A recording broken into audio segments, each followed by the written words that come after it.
కానీ నన్ను ఒక దూరాన్ని ప్రొజెక్ట్ చేసి నేను ఒక ఆయన పెట్టిన సోషల్ మీడియాలో పోస్ట్ జనగామ మార్కెట్ కమిటీలో ఒక అమ్మాయి పాప లేడీ పోలీస్ కాలు ముక్తా ఉంది. ఈ కాలు ముక్తాం సార్, బాంచండి సార్, కొనుండి సార్. ఇది దొరల పాలన, మాది దొరల పాలన.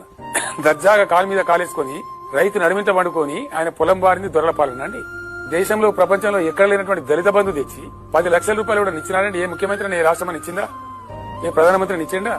ఫేజ్ మేనర్ లో దళిత కుటుంబాలు ధనిక కుటుంబాలు కావాలని ఏ ముఖ్యమంత్రి ప్రయత్నం చేసిండా? మేము చేయలేదా? మేము 1100 గురుకులాలు పెట్టి లక్షల మంది విద్యార్థులకు ఉన్నత స్థాయి చదువులు చెప్పింది దొరపాలన్నా? పేద విద్యార్థులకు 20 లక్షల ఓవర్సీస్ స్కాలర్షిప్ ఇచ్చింది దొరపాలన్నా?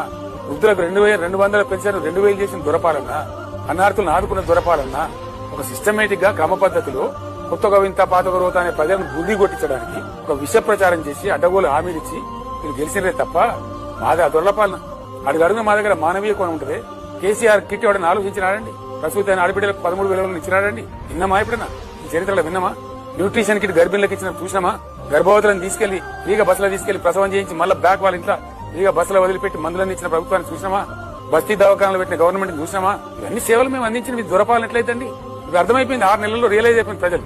ఎవరి దొరపాలన, ఎవరిది అహంకారము, ఎవరి దురహంకారము, కాంగ్రెస్ ఎమ్మెల్యే చేస్తున్న దుర్మార్గాలు ఏంది, దాడులు ఏంది.